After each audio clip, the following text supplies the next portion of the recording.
Corona ने अपने विकराल रूप में पूरे देश में दोबारा दस्तक दे दिया था और हजारों जिंदगियों को खराब कर अपने भयानक इरादे का परिचय दे रहा था। 75 वर्षीय पंडित श्याम जी पिछले 2 दिनों से हल्के बुखार से पीड़ित थे। कभी कभी तेज खांसी उन्हें जानलेवा महसूस होने लगती।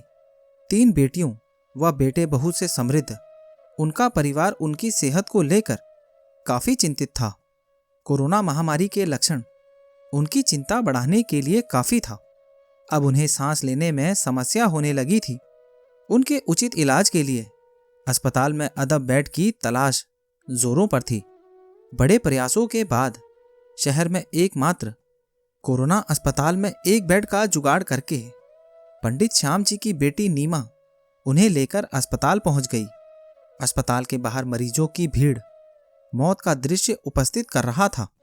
वहीं उनके लिए एक अदद बेड का जुगाड़ करने का हर संभव प्रयास करते उनके रिश्तेदारों व जानने वालों की भीड़ माहौल में अफरा तफरी सा एहसास करा रही थी। सबसे बचते बचाते पंडित श्याम जी को रिसेप्शन काउंटर के सामने बिछी कुर्सियों में से एक पर बिठा दिया और स्वयं रिसेप्शन खिड़की पर जाकर अपने पिताजी के लिए निर्धारित बेड के लिए पर्ची भरने की औपचारिकता पूरी करने लगी। पहले से खड़े कई मरीजों के रिश्तेदार नीमा की तरफ अचरज से देख रहे थे। अभी कुछ देर पहले ही तो एक नर्स ने बाहर आकर अस्पताल में एक भी बेड उपलब्ध ना होने की सूचना दी थी। अब नीमा को पर्ची भरते देख उनकी खुसुर पुसुर स्वाभाविक थी। तभी लगभग 30-35 वर्षीय एक महिला अपने पति के साथ रिसेप्शन काउंटर पर पहुंची। वो अपने पति की खराब हालत का हवाला देकर उन्हें अस्पताल में दाखिल करने की विनती करने लगी। उसके पति की हालत वाकई गंभीर थी और उसे अन्य चिकित्सा सुविधाओं के साथ ही ऑक्सीजन की भी अत्यंत आवश्यकता थी। काउंटर पर अपने दोनों हाथ जोड़कर निवेदन करते हुए महिला फूट पड़ी थी। लेकिन असंवेदनशीलता तो ऐसे कर्मचारियों में कूट कूट कर भरा होता है। सो नतीजा वही होना था जिसकी आशंका थी। बेड उपलब्ध न होने के कारण रटा रटाया उत्तर देकर उसे टरकाने का भरपूर प्रयास किया गया, लेकिन वो महिला लगातार विनती करती ही रही। उस महिला को झिड़क कर भगा दिया जाता। अगर पंडित श्याम जी ने बीच बचाव नहीं किया होता। उसे भगा रहे अस्पताल कर्मी से पंडित श्याम ने उस महिला के पति को अस्पताल में दाखिल कर लेने का बहुत आग्रह किया, लेकिन कोई नतीजा नहीं था। अस्पताल कर्मचारी बेड ना होने की अपनी बात पर अड़ा रहा।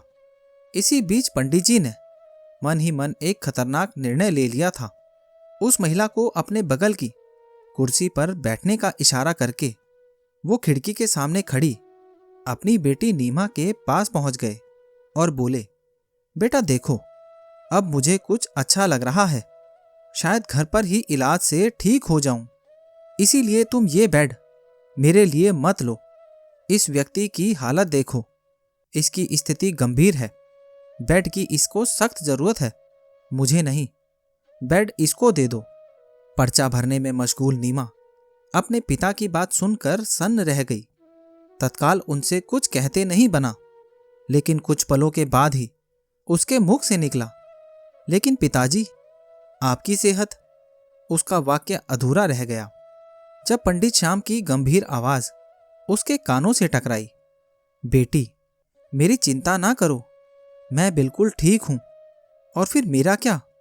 मैं अपनी जिंदगी पूरी जी चुका हूं और संतुष्ट हूं अपनी जिंदगी से। लेकिन उस व्यक्ति की तरफ देखो, देखो उसकी हालत को। अभी उसका जीना ज्यादा जरूरी है।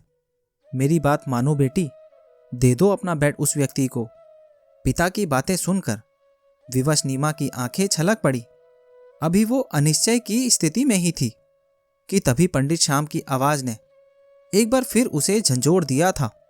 वो कह रहे थे, बेटी, भावनाओं में बहकर स्वार्थी ना बनो। मैंने तुम्हें ये शिक्षा तो नहीं दी थी। मेरी बात मानो और इंसानियत का फर्ज पूरा करो। जैसी आपकी आज्ञा पिताजी, कहकर अपने आंसू पोंछते हुए नीमा ने पर्ची भरना जारी रखा और पर्ची पर मरीज का नाम व विवरण उसका भर दिया। अपने नाम से पर्ची भरते देख वो महिला भावनाओं में रो पड़ी।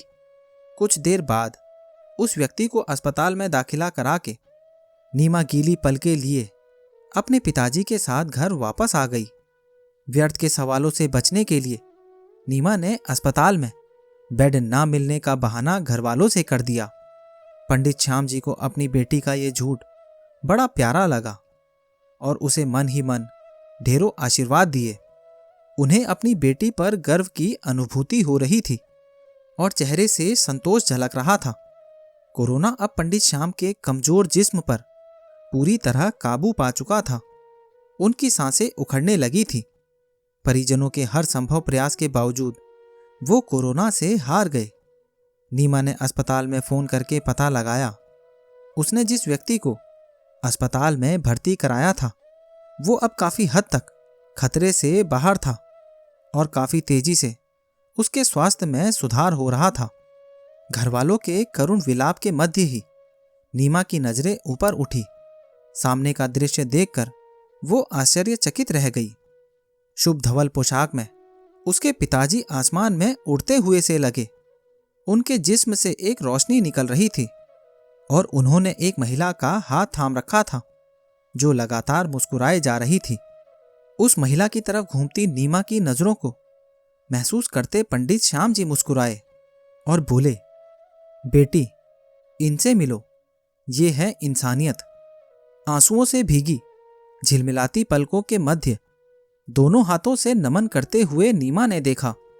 अब उसके पिताजी की छवि अंतर्ध्यान थी और इंसानियत लगातार मुस्कुराए जा रही थी। तो दोस्तों, ये कहानी आपको कैसी लगी और इस कहानी के बारे में आपकी क्या राय है, नीचे कमेंट बॉक्स में ज़रूर बताना। और अगर अभी तक आपने चैनल को सब्सक्राइब नहीं किया है तो सब्सक्राइब कर लेना।